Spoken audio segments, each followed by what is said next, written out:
ஆன்மீகம் வேர்ல்ட் நேயர்கள் அனைவருக்கும் அன்பார்ந்த வணக்கம். இன்னைக்கு நம்ம குரு பெயர்ச்சி காலகட்டத்துல இந்த 12 ராசிக்காரர்களுக்கும் எப்படி இருக்க போகுது அப்படின்ற பத்தி சொல்றதுக்காக இன்னைக்கு நம்ம கூட ஆன்மீக சொற்பொழிவாளர் ஜோதிட சிரோன்மணி டாக்டர் தீபா அருளாளன் மேம் நம்ம கூட இணைந்திருக்காங்க. அவங்க கிட்ட நிறைய விஷயங்கள் கேட்டு தெரிஞ்சுக்கலாம். வாங்க. வணக்கம் மேம். வணக்கம்மா மேம். இந்த குரு பெயர்ச்சியில 12 ராசிக்காரர்களுக்கும் எப்படி இருக்க போகுது அப்படின்ற பத்தி இன்னைக்கு நம்ம இந்த வீடியோல பார்க்க போறோம். அதுக்கு முன்னாடி 12 வருஷத்துக்கு ஒருக்க குரு வந்து உச்சம் பெறாங்க. சோ இந்த குரு பெயர்ச்சியில ஒரு சிறந்த பலன்கள் ஏதாவது இருக்கு, அதை பத்தி எங்களுக்கு ஒரு வார்த்தைகள்ல சொல்லுங்க மேம். கண்டிப்பாம்மா. பொதுவா வந்து பாருங்க, குரு பகவான் ஒவ்வொரு ராசிலையும் ஒவ்வொரு வருஷம் சஞ்சாரம் பண்ணுவாரு. அவர் கடகத்துலதான் வந்து பாத்தீங்கன்னா உச்சம் பெற்று அமர்றாரு. அந்த விதத்துல வந்து பாத்தீங்கன்னா 1/6/2026 மிதுனத்துல இருந்து கடகத்துக்கு பயிற்சியாகி குரு பகவான் உச்சம் பெற்று அமர்றார். இதுதான் நீங்க கேட்ட கேள்வி. 12 வருஷத்துக்கு ஒரு முறை தான் அவர் கடகத்துக்கு வரணும், ஒவ்வொரு ராசியா டிராவல் பண்ணி. அப்ப இந்த குரு பகவான் உச்சம் பெற்று அமர்றது அப்படின்றது ஃபர்ஸ்ட் ஒரு ஸ்பெஷலான விஷயமா. எப்படி அப்படின்னா, இப்ப சனி பகவான் யார் யாருக்கெல்லாம் கெடுக்கணும் அப்படின்ற ஒரு விஷயத்துல இருக்காரு. அதாவது மேஷ ராசி அன்பர்களுக்கு விரைய சனி, 7 நாட்டு சனியா இருக்காரு. அதே மாதிரி பாத்தீங்கன்னா சிம்ம ராசி அன்பர்களுக்கு அஷ்டம சனியா இருக்காரு. கன்னி ராசி அன்பர்களுக்கு கண்டக சனியா இருக்காரு இல்லைங்களா. அதே மாதிரி தனுசுக்கு அர்த்தாஷ்டம சனியா இருக்காரு. அப்புறம் கும்பத்துக்கு பாத சனியா இருக்காரு. ஆக இந்த 6 ராசிகளுக்கும் கெடுக்கணும் அப்படின்னு ஏதோ ஒரு விதத்துல, ஒருத்தவங்களுக்கு 10%, ஒருத்தவங்களுக்கு 70%, ஒருத்தவங்களுக்கு 80% சொல்லலாம் வச்சுக்கோங்களேன். அந்த மாதிரி கெடுக்கணும் அப்படின்னு சனி பகவான் கங்கணம் கட்டின்னு இருக்காரு. இப்ப இந்த குரு பயிற்சியில ஒரு சூப்பர் டூப்பரான ஸ்பெஷல் என்ன அப்படின்னா, குரு உச்சம் பெற்று அமர்ந்து அவருடைய உச்ச பார்வை 9ஆம் பார்வை சனி மேலப்படுது. அப்ப சனி பகவான் யார் யாருக்கெல்லாம் கெடுக்கணும் அப்படின்னு ஒத்த காலில் நிக்கிறாரோ அவங்க யாரையுமே வந்து பாத்தீங்கன்னா சனி பகவானால கெடுக்க முடியாது. காரணம் என்ன அப்படின்னா, குருனோட உச்ச பார்வை சனி மேல படுறதுனால சனி கட்டுண்டு கிடக்குறாரு அப்படின்னு சொல்லலாம். இது ஒரு பெரிய பெரிய பெரிய பெரிய பிளஸ்மா. ஆல்மோஸ்ட் சனி பகவான் வந்து பாத்தீங்கன்னா நல்லிஃபை ஆயிடுறாரு. இப்ப இது எங்களுக்குலாம் அஷ்டம சனி, ரிஷபத்துக்குலாம் அஷ்டம சனி வந்த காலகட்டத்துல குருனோட பார்வையில இல்ல, அப்ப கஷ்டப்பட்டோம். இந்த காலகட்டத்துல சனி நல்லா இல்லாதவங்களுக்கும் ஒரு பெரிய ரிலீஃப் அப்படின்னு சொல்லலாம். அதாவது 6/2026 இருந்து ஏறக்குறைய 2027 பகுதி ஆஃப் வரைக்கும், ஒரு 5ஆம் மாசம் வரைக்கும் இந்த சனினால வரக்கூடிய கெடு பலன்கள் எந்த ராசிக்குமே இல்லை. இது கெடுக்கணும்னு சனி வந்து கங்கணம் கட்டி இருக்கவங்களுக்கு நல்லது செய்யறாரு. இப்ப சனி நல்லது செய்யணும்னே நிறைய ராசிகளுக்கு இருக்காரு பாத்தீங்களா. ரிஷபத்துக்கு வந்து பாத்தீங்கன்னா லாப சனியா இருக்காரு. அந்த மாதிரி கடகத்துக்கு பாக்கிய சனியா இருக்காரு. இந்த மாதிரி ஒவ்வொரு ராசிக்கும் நல்லது செய்யணும் அப்படின்னே சனி இருக்காரு பாத்தீங்களா. அவங்களுக்கு எல்லாம் குருனோட பார்வை என்ன பண்ணும் அப்படின்னா, சனி இன்னும் கொஞ்சம் என்ஹான்ஸ் பண்ணும்.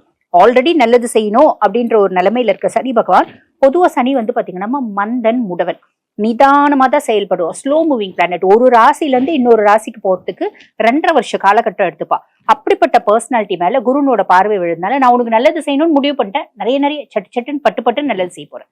இதுவும் ஒரு பெரிய பிளஸ்மா. ஆக ஆல்மோஸ்ட் எல்லா ராசிகளுக்குமே இந்த குரு பயிற்சி நிறைய நல்லது செய்ய போகுது அப்படின்றது நிதர்சனமான உண்மை. ஓகே, இந்த குரு பயிற்சி வந்து இந்த ராசி வந்து அப்படியே சூப்பரா இருக்க போறாங்க அப்படின்னா அது எந்த மாதிரி ராசி? எல்லாருக்குமே நல்லது செய்ய போதுமா. பிராங்கா சொல்லணும் அப்படின்னா எல்லா ராசிகளுக்குமே நல்லது செய்ய போகுது அப்படின்னு தான் சொல்லணும். அந்த விதத்துல ரொம்ப நல்லது செய்ய போறது யாருக்கு அப்படின்னா ரிஷபத்துக்கு எக்ஸ்ட்ராடினரியா நல்லது. 3ஆம் பாவத்துல குரு மறையறானே அப்படின்ற விளக்கம் வந்து நம்ம ரிஷபத்துல பார்க்கலாம். அதே மாதிரி பாத்தீங்கன்னா துலாம்க்கு நிறைய நல்லது செய்ய போறாரு. மகரத்துக்கு, மீனத்துக்கு, இப்படி எல்லா ராசிகளுக்கும் ஆல்மோஸ்ட் நிறைய நல்லது செய்ய போறாருமா. கவலைப்படணும்ன்ற அவசியமே இல்லை. அடுத்ததா தனுசு ராசிக்காரர்களுக்கு வந்து பார்க்க போறோம். அவங்களுக்கு இந்த குரு பயிற்சி எப்படி இருக்கு? ஃபர்ஸ்ட் விஷயம் வந்து என்னன்னா, தனுசு அர்த்தாஷ்டம சனியில இருக்காங்க. சனி பகவான் அர்த்தாஷ்டம சனி ஆனதுல இருந்தே தனுசு பண்ற கஷ்டம் அப்படின்றது நிறைய பேருக்கு குடும்பத்துல சின்ன பிரச்சனைகள். பொதுவா தனுசு மத்தவங்களுக்கு ஹெல்ப் பண்ணக்கூடியவங்க, உபயராசி, ஒரு சிறந்த ஆசான் அப்படின்னு சொல்லலாம். ஆனா அவங்க ஃபேமிலியில இருக்க பிரச்சனையை அவங்களால சார்ட் அவுட் பண்ண முடியல. எப்பயுமே எந்த குடும்பமா இருந்தாலும்மா நம்மளோட புத்திசாலித்தனத்தினால தீர்க்கக்கூடிய பிரச்சனை அப்படின்றது இருக்கும். நான் எவ்வளவு பெரிய புத்திசாலியா இருந்தாலும் என்னோட புத்திசாலித்தனத்தினால என்னோட பிரச்சனையை தீர்க்க முடியல, அப்ப நான் என்ன பண்ணுவேன், பகவான் கிட்ட ஒப்படைப்பேன். அந்த மாதிரி பகவான் கிட்ட ஒப்படைச்சிட்டு நிறைய தனுசு ராசி சிவனேன்னு இருக்காங்க அப்படின்னு சொல்லலாம். 2வது, வேலை செய்யற இடத்துல ஏகப்பட்ட ப்ரெஷர்ஸ். கிணறு வெட்ட பூதம் கிளம்புற மாதிரி ஒரு நாளைக்கு ஒரு பூதம் கிளம்புச்சுன்னா பரவாயில்ல, ஒரு நாளைக்கு 10 பூதம் கிளம்புது. வேலை செய்யற இடத்துல இவ்வளோ நாளா எனக்கு நட்பா அந்த உறவு பகையா மாறிடுச்சு, இவ்வளோ நாளா எனக்கு நட்பு தாங்க, ஆனா இவ்வளோ நாளா பகையா இருந்தான்றதே இப்பதான் எனக்கு தெரிஞ்சிச்சு. என் கூட நல்லா உறவாடி பழகி பின்னாடி என்னை பத்தி கோசப் பேசுறா, இப்படி சொல்ற தனுசும் உண்டு. அதே மாதிரி பாத்தீங்கன்னா அவங்களோட சமுதாயத்துல அவங்க எந்த இடத்துல இருக்காங்க, அவங்களோட நெய்பர்ஸோட நல்ல உறவு அப்படின்றதுல பொதுவா தனுசு எப்பயுமே நெய்பர்ஸோட ஒரு நல்ல நீட் ரிலேஷன்ஷிப்ஸ் அப்படின்னு வைக்கணும்னு ஆசைப்படுவாங்க. இந்த காலகட்டம் அதுவும் மாறுது. அதுக்கும் மேல பிள்ளைங்களால கடுமையான மன உளைச்சல், ஆரோக்கிய குறைபாடு, இத்தனையும் தனுசு அனுபவிக்கிறாங்க. அந்த விதத்துல தனுசுக்கு இப்போ ரிலீஃப் வரப்போகுது. காரணம் என்ன அப்படின்னா, குருனுடைய உச்ச பார்வை 9ஆம் பார்வை சனி மேல படிய போது. அப்ப அர்த்தாஷ்டம சனியாவே இருந்தாலும் அவர் அமைதியா இருக்க போறாரு. இது ஒரு பெரிய பிளஸ் அப்படின்னு சொல்லலாம். அதுக்கு அடுத்து குரு பகவான் 8ல போய் மறைஞ்சிருக்கார். ராசி அதிபன் 8ல போய் மறையிறாரே அப்படின்னு நம்ம யோசிக்கிறோம் அப்படின்னா, தனுசு ராசி அன்பர்களுக்கு அவங்க சுயஸ்தானத்துக்கும் குரு தான் வந்து பாத்தீங்கன்னா அதிபன். அதே மாதிரி 4ஆம் பாவம் சுகஸ்தானத்துக்கும் அவன் தான் அதிபன். அவன் 8ல போய் மறையிறான், உச்சம் பெற்று மறையிறான் அப்படின்னு இருந்தாலும் சில விஷயத்துல கவனம் அப்படின்றது தேவை. ஒண்ணு, தேவையில்லாத சேர்க்கை வரும். இப்ப நிறைய பேர் தேவையில்லாத சேர்க்கை அப்படின் போது என்ன நினைக்கிறாங்கன்னா, நாங்க ஆண்கள்னா பெண்களால வரும், பெண்கள்னா ஆண்களால வரும் அப்படின்றாங்க. அதுவும் வரும். ஆண்கள்னா ஆண்களாலையும் பெண்கள்னா பெண்கள்னாலையும் கூட வரும். பொண்ணுக்கு பொண்ணே கூட பக்க வரும். ஆக சேர்க்கையில கவனம் அப்படின்றது தேவை. எல்லாரும் பேசும்போது நல்லா தான் பேசுறாங்க. யார் நல்லவங்க யார் கெட்டவங்கன்னு எப்படி தெரியும்? அனலைஸ் பண்ண நம்மளால முடியாது இல்லையா? அப்ப எல்லாம் பேசுங்க, உங்களோட ரகசியங்களை பகிராதீங்க. நீங்க நம்ம மன உளைச்சல்ல என்ன பண்ணுவோம், நம்மளுக்கு ரொம்ப கஷ்டத்துல ஆறுதலா யாராவது பேச மாட்டாங்களா அப்படின்னு நம்ம சொல்ல போனோம் அப்படின்னா அந்த ஆறுதல் தான் நம்மளுக்கு கத்தியா வந்து நிற்கும். ஸோ இதுல கவனம் அப்படின்றது வேணும். ஹிடன் ரிலேஷன்ஷிப்ஸ், ஹிடன் சீக்ரசிஸ், மறைமுக உறவுகள் ஏதாவது இருக்கு அப்படின்னா அதை ரொம்ப கவனமா டீல் பண்ணுங்க. வெளியே வரதுக்கான வழியும் வாய்ப்பும் உண்டு. அதுக்கப்புறம் வண்டி வாகனம் ஓட்டும் போது கவனம் அப்படின்றது தேவை. அதே மாதிரி பெண்களுக்கு மாங்கல்ய ஸ்தானம் 8ஆம் பாவம் அப்படின்றதுனால கணவனோட ஆரோக்கியத்துல கவனம் அப்படின்றது தேவை. பூர்வீக சொத்து 10, மரபு வழி சொத்து. பூர்வீக சொத்து எங்க தாத்தாவோட இடங்க, நாங்க வந்து பாத்தீங்கன்னா ஊர்ல இருக்கு, நாங்க பெருசா அதை பராமரிக்கல, போய் பராமரிக்கணும். இல்லைன்னா இப்ப வந்து பாத்தீங்கன்னா இப்பத்திய காலகட்டம் பராமரிப்பு இல்லாத சொத்துக்களை ஆக்கிரமிப்பு அப்படின்னு பண்றதுக்கே நிறைய கூட்டம் அலையுது. தெரிஞ்சிருக்க வாய்ப்பு உண்டு உங்களுக்கு இல்லையா? அதாவது எத்தனையோ ப்ராப்பர்ட்டிங்க, எவ்வளோ பெரிய ப்ராப்பர்ட்டி எந்தன்னு வந்து உரிமை கொண்டாடுறான்.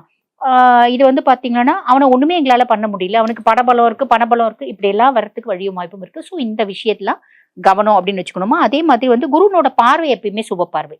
குரு வந்து எவ்வளவு வந்து கிட்டு இருந்தாலும் அஷ்டமஸ்தானத்துல இருந்தாலும் பார்வை வந்து சுப பார்வை. அப்ப பார்வை விதத்துல இவங்களுக்கு நிறைய நல்லது அப்படின்றது நடக்கும். சுப செலவு அப்படின்றது ஒண்ணு குடும்பத்துல நடக்கும். வீடு வாங்குறது, கார் வாங்குறது, குழந்தைங்களுக்கு நகை நட்டு வாங்குறது, இப்படி நிறைய விஷயம் நடக்கும். அதே மாதிரி உங்களோட கம்ஃபர்ட் முதல்ல இருந்ததை விட கொஞ்சம் அதிகமாகும். இதுல கவலையே பட வேண்டாம்.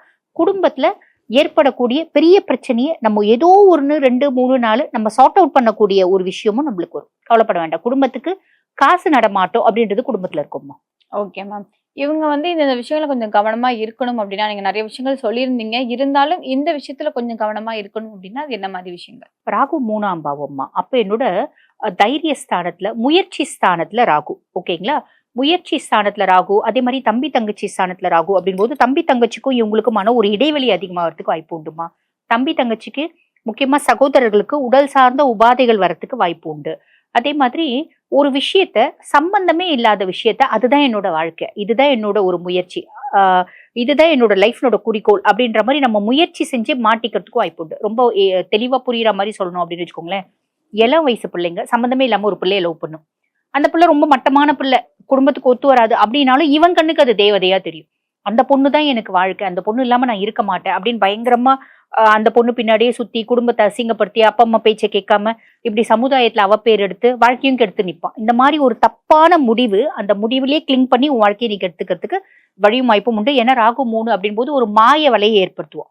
அப்ப இப்ப பெரியவங்க மத்திய வயசுக்காரவங்க என்ன பண்ணுவாங்கன்னா, அவங்க சுய ஜாதகத்துல அவங்களுக்கு தனியா வந்து தொழில் செய்யறதுக்கான பிராப்தமே இருக்காது. அடிமை தொழில் தான் செய்யணும்னு இருக்கும். இப்ப நான் ஒரு பிசினஸ் ஆரம்பிக்க போறேன் அப்படின்னு ஆரம்பிச்சு அதுல பல லட்சம் இன்வெஸ்ட் பண்ணி அதுல ட்ராப் ஆகிறதுக்கான வாய்ப்பு உண்டு. இந்த மாதிரி சின்ன சின்ன விஷயங்கள் கொஞ்சம் கவனம் அப்படின்றது வேணும். Okay ma'am. இவங்க வந்து இந்த குரு பெயர்ச்சி காலகட்டத்துல எந்த கோவில் வழிபாடு அவங்களுக்கு சிறந்த பலனை தரும்?